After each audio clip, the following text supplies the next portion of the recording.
Coucou tout le monde, aujourd'hui on se retrouve pour une nouvelle vidéo qui sera un book haul. Oui, ça fait si longtemps que j'en ai pas fait. J'ai l'impression que j'en fais vraiment de moins en moins sur ma chaîne, mais j'achète vraiment très peu de livres, surtout en ce moment, surtout depuis le confinement, j'ai dû en acheter genre un depuis 6 mois.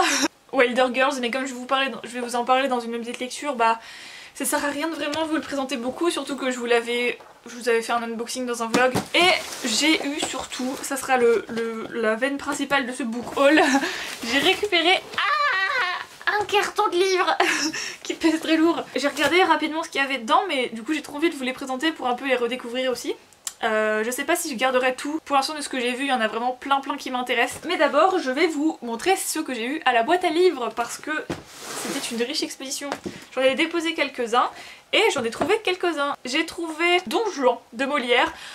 J'ai très envie de lire plus de Molière parce que c'est un auteur que je connais vraiment peu alors qu'il est extrêmement important. Et puis j'aime beaucoup Balzac, je sais qu'il a été bien inspiré par Molière et sa façon de définir des caractères, et c'est toujours intéressant de voir les visions d'autres personnes, et puis apparemment c'est drôle. Mais je sais pas, en ce moment j'aimerais bien avoir plus de culture théâtrale parce que déjà le théâtre c'est hyper agréable à lire, sauf que j'en lis jamais, et j'aimerais bien avoir lu plus de pièces de théâtre. Ensuite j'ai trouvé le fauteuil hanté de Gaston Leroux. Alors Gaston Leroux c'est un nom que j'ai entendu beaucoup dans mes cours et j'ai trop envie de le découvrir, et puis il y avait hanté dans le titre. Concrètement j'ai juste vu le fauteuil hanté, je me suis dit ok toi tu viens avec moi. Quand j'étais à la boîte à livres j'ai croisé quelqu'un que je connaissais et qui m'a dit attends j'ai un livre super cool à la maison et je vais te le passer parce qu'il est vraiment bien, et du coup lis-le. Et du coup je me suis retrouvée avec Le bizarre incident du chien pendant la nuit de Mark Haddon. C'est un livre dont j'ai extrêmement beaucoup entendu parler, que je vois tout le temps quand je vais en librairie.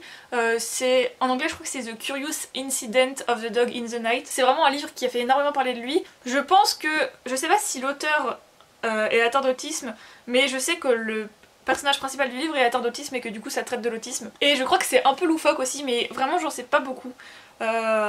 Mais il m'a dit qu'il fallait que je le lise, alors je vais le lire et ça m'intéresse beaucoup. Je pense que c'est de la jeunesse aussi, mais je ne suis pas sûre. En final je suis sûre de très peu de choses pour ce livre. Et donc passons à ce gigantesque carton. C'est surtout de la fantaisie, plus ou moins jeunesse, mais c'est surtout de la fantaisie. Parce que je sais que la personne qui me l'a donné, elle aime beaucoup la fantaisie. Ah ça je l'ai vu, c'est La fausse barbe du Père Noël de Terry Pratchett. Donc ça, je vais le garder pour Noël et j'ai déjà trop hâte. C'est extrêmement de la jeunesse, genre c'est de l'extrême jeunesse, genre avec des dessins et tout.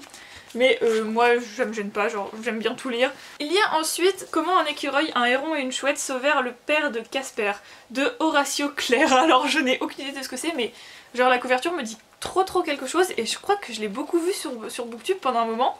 Donc il faudra que je regarde. Le titre est un peu un résumé on dirait.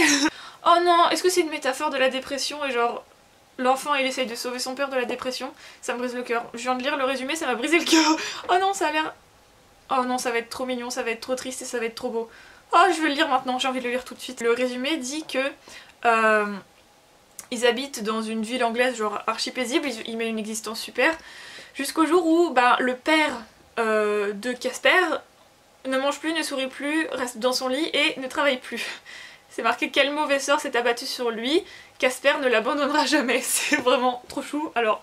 Je sens que je vais pleurer. Ensuite j'ai plusieurs, je crois que j'ai les 3 tomes. Parce qu'en fait il y a des sagas donc j'essaie de les présenter dans l'ordre. Mais... J'ai une saga de Pierre Bottero qui s'appelle L'autre. Alors je compte sur vous parce que moi j'y connais rien. Genre vraiment je suis trop nulle en Pierre Bottero. Genre je sais que c'est un auteur fantastique, qu'il faut absolument que je le lise. Je veux le découvrir mais je n'y connais rien. Donc si parmi vous il y a des fans ou des lecteurs de Pierre Bottero, aiguillez-moi. Parce qu'il y a plusieurs livres de Pierre Bottero là-dedans et je sais pas par lequel commencer, je sais pas qu'est-ce qui peut me plaire le plus et tout. Donc si vous avez des conseils, n'hésitez pas s'il vous plaît. Je vous le demande. Donc la première saga que j'ai c'est L'autre, donc de Pierre Bottero. Le résumé en dit vraiment très peu et à part le fait que ce soit de la fantaisie, je n'arrive pas très bien à comprendre de quoi il en retourne, surtout que c'est un résumé assez bateau je vais dire. C'est pas péjoratif, c'est juste que du coup ça dit rien de ouf. Genre il y a 2 personnes liées par des pouvoirs et ils doivent combattre une force malfaisante, donc bon ça me dit pas beaucoup sur l'histoire. Et donc si vous connaissez ça, dites-moi en plus. Il y a aussi dans le carton La quête d'Ewillan de Pierre Bottero du coup. Je sais pas si c'est La quête d'Ewillan ou Les mondes d'Ewillan qu'il faut lire en premier. Mais j'ai les deux, donc je sais que Ewilan, la quête et les mondes d'Ewilan, c'est pareil, c'est une saga qui m'a été conseillée de nombreuses fois, mais je l'ai jamais achetée, j'ai jamais eu l'occasion de la lire, et du coup bah là ça serait vraiment l'occasion, surtout que l'été arrive, donc je vais avoir un peu de temps. Je suis trop contente d'avoir des Pierre Bottero pour pouvoir enfin le découvrir, et enfin lire cette personne si importante pour la littérature jeunesse française. Oh, il y a trop de trucs, c'est ouf, je suis perdue, je suis si contente, oh mon dieu. Ensuite il y a Lady Hélène, le club des mauvais jours de Alison Goodman. Ça c'est un livre dont j'ai vraiment entendu parler, et je sais que Salomé de la chaîne Kids the Librarian l'avait beaucoup aimé, si je me dis pas de bêtises. Et donc ça c'est sûr je vais le lire sans aucun doute, surtout que ça se passe à Londres en 1812, donc ça c'est parfait. Il y a une histoire de club, de société, de privilèges, etc. Trop bien. Et apparemment c'est comparé à Jane Austen et il y a beaucoup de fantaisie noire. Ok, c'est vendu. Ensuite j'ai le château de Cassandra de Dodie Smith, ça je ne connais pas du tout, mais ça a été blurbé par J.K. Rowling. Alors ça, déjà je vois la quatrième de couverture, château perdu au fin de l'Angleterre. Un père écrivain, une belle-mère fantasque et deux américains qui s'installent dans le manoir d'en face. C'est comparé aux Sœurs Brontë et je crois que c'est un classique de la littérature anglo-saxonne apparemment. Enfin c'est ce qui est marqué, mais en même temps ils ont tout intérêt à écrire ça pour vendre leurs livres, mais je me demande si c'est pas genre une réécriture ou un hommage à la littérature anglophone. Enfin anglo-saxonne de genre Jane Austen, les Sœurs Brontë, etc. En tout cas, c'est vendu aussi pour moi. Allez, pile à lire, c'est parfait. J'ai La Légende des Quatre, les 3 tomes, je sais pas s'il y en a plus. C'est un des livres préférés de Emma de la bouquinade et je vais enfin pouvoir faire ma vidéo où je lis son livre préféré. Ça fait genre 6 mois, au moins 6 mois que j'ai envoyé un message pour lui dire quel est ton livre préféré, j'aimerais trop faire une vidéo où je lis les livres préférés des booktubers et tout. Et genre il y a eu le confinement, après j'ai pas pu me le procurer et là je peux la faire, oui. Donc c'est La Légende des Quatre de Cassandra O'Donnell. En plus Cassandra O'Donnell j'ai trop envie de la découvrir aussi depuis archi longtemps. Ensuite j'ai le tome 1 et 2 de Thrill de Amanda Hawking.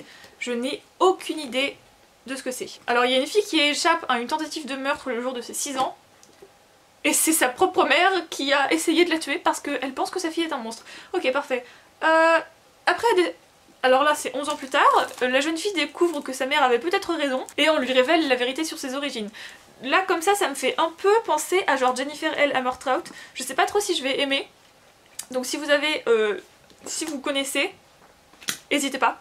Je vais regarder des avis, etc. Je sais pas si ça peut être un truc qui va me plaire, je vais regarder les avis, etc. Et si jamais vous en avez, dites-le moi. Ensuite, j'ai Les âmes perdues de Jeff Giles. Le tome 1 et 2, c'est pareil, ça j'ai vraiment pas beaucoup entendu parler, mais ça me dit quelque chose vaguement. Ça a été publié par Bayard et je vais lire rapidement le résumé. Non, pas le résumé du tome 2. Oui, donc c'est une romance surnaturelle. Je vais pas en dire plus parce que j'ai l'impression que ça peut être un peu spoilant le résumé. Romance surnaturelle, je pense que c'est un peu dans la même vague que ça. Pareil, Jennifer L. Hammertrout, etc. C'est la seule que je connais dans ce monde-là, donc évidemment je vais comparer à elle. Si vous avez des avis, dites-les moi. Et aussi de Pierre Bottero, des livres que je ne connaissais pas. Et Lana. Waouh, c'est vraiment des grosses briques. Waouh, ça fait une fresque. Enfin une fresque, ça fait un mot quoi. C'est de la fantaisie aussi. C'est une fille qui va rencontrer un chef de clan, ou plutôt un chef de guilde, et il veut lui enseigner les secrets de sa guilde. Et ensuite il reste quelques livres qui m'ont l'air d'être un peu moins fantastique. Alors, Toute la ville en parle de Fanny Flagg.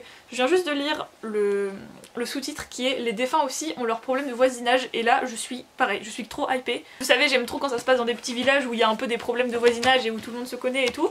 Et les défunts, ça veut dire qu'il y aura des fantômes? Ah oui d'accord, donc dans le cimetière apparemment, les morts continuent de vivre leur existence sous une forme particulière. Donc c'est très intriguant. Ça a l'air d'être écrit d'une façon un peu originale. C'est pas vraiment des chapitres, c'est plus des... c'est comme un recueil. C'est rangé par année. Je crois que c'est un recueil, ça doit être... Je sais pas si c'est de la fiction, un roman historique, ou je sais pas trop. Faudrait que je me penche là-dessus. Ensuite, il y a La ferme du bout du monde de Sarah Vaughan. Ça se passe en Cornouailles, ça j'aime bien.